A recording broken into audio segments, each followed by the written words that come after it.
को जाए नहीं है किसी आपकी અને જો જીતે સો લઈ જાય। હું ભલે ને અત્યારે હું તમને નોખી નોખી બધા શાસ્ત્રોની અને કથા કરું મહાપુરુષોની, પણ આ જગ્યા માથે કોઈક મારી કરતા જો બોલવા વાળું વિદ્વાન પુરુષ હોય અને મને ખબર પડે તો મારે એની પાસેથી પણ ગ્રહણ કરવું જોઈએ ને।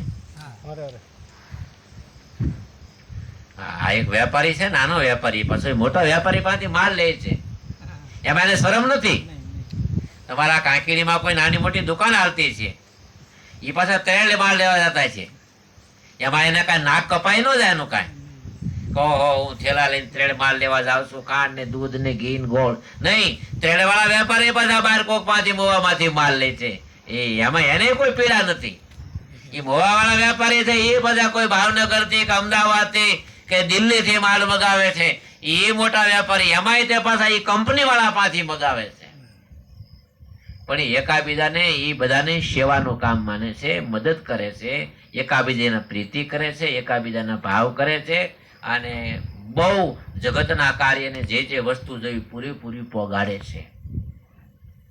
એમ આપણે પણ એક નાની એવી આટલી આંકતા હોય ને એમાં કોઈ ઘટે તો બહારથી માલ લાવવો પડે। એટલે હું તમને જે વાત કરું નાની મોટી વાત જે કાંઈ છે એ બધી વાતો કરી તો શાસ્ત્રોમાંથી જ, કારણ કે બિના પ્રમાણે હું તમને વાત નહીં કરું। પણ ખરો આનંદ તો ત્યારે જ આવે છે કોઈ બ્રહ્મનિષ્ઠ અને બ્રહ્મશ્રોત્રી પુરુષ મહાપુરુષનો જયારે સંગ થાય ત્યારે। મહાપુરુષમાં અને અમારામાં એ ફરક હોય છે। મહાપુરુષને એક પોતાની ઉર્જા હોય છે, જ્યાં બેસે એની વાણીની શક્તિ હોય છે। જેમ લોહી સંબકમાં લોઢાને ખેંચી લેવાની જેમ શક્તિ હોય છે, એમ યોગી પુરુષમાં, બ્રહ્મનિષ્ઠ પુરુષમાં, બ્રહ્મવેતા પુરુષમાં, ઈશ્વરી પુરુષમાં એવો લોહી ચુંબક હોય છે કે પાપી માણસ હોય તો ભલે, પારાધી માણસ હોય તો ભલે, ખાટકી માણસ હોય તો ભલે, સોર હોય તો ભલે, કોઈ નરાધમ માણસ હોય તો ભલે, કોઈ નાસ્તિક માણસ હોય તો ભલે, થોડોક સમય એનો સંગ કરે ત્યાંની બાજી પલટી જાય છે। આપણી ભેગો થોડોક સમય લાગે છે। પૂર્વના સંસ્કારો મહાપુરુષો જગાડી દે છે। થોડાક ટાઈમમાં તમને ઘણી વાત સમજાઈ જાય। એની પાસે એવા પ્રમાણો હોય, એની પાસે એવા સિદ્ધાંતો હોય, એની પાસે એવા વિચારો હોય, અને ભેગી પોતાનો વિલ પાવર હોય, એ બધું ભેગું થાય। એટલે કોઈ બ્રહ્મનિષ્ઠ અને બ્રહ્મશ્રોત્રી કોઈ મહાપુરુષનો જો સંગ થઈ જાય તો આવા એકની અનેક આવા મહાપુરુષો ભેળા થયા જનક મહારાજના દરબારમાં, અને જનકે એવા 2-5 નોખા પ્રશ્ન રાખેલા। એમાં જે કોઈ જનક પ્રશ્ન કરે એનો ઉત્તર આપવાનો। મુખ્યત્વે 3 પ્રશ્નો એમાં છે। એક તો પહેલો પ્રશ્ન એવો હતો, ગાર્ગીને કરેલો યાજ્ઞવલ્ક મહારાજે, કે પરમાત્મા છે તો પરમાત્મા ક્યાં છે?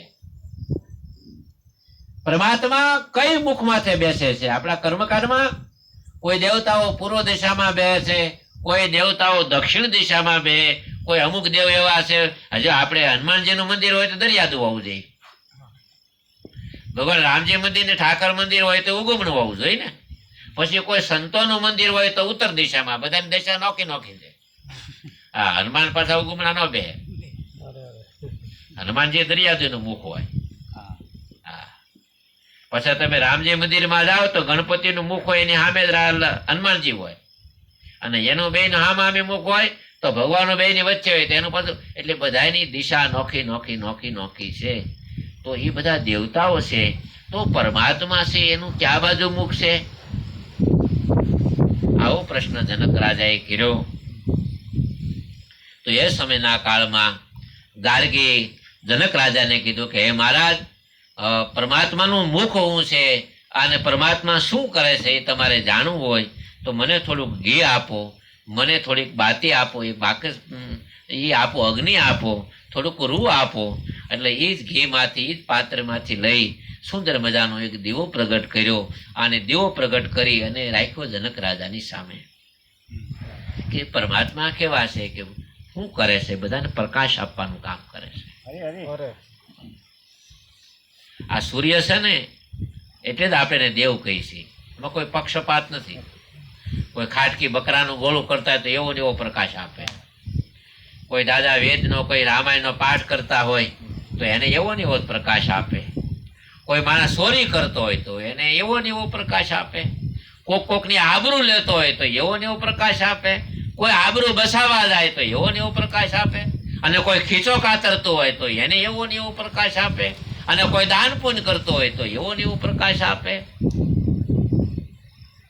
સૂર્યને કોઈ વાલું દેવેલું નથી. ખાટ કી ગોર બે માંથી એક હરખો બેનો પ્રકાશ આપે.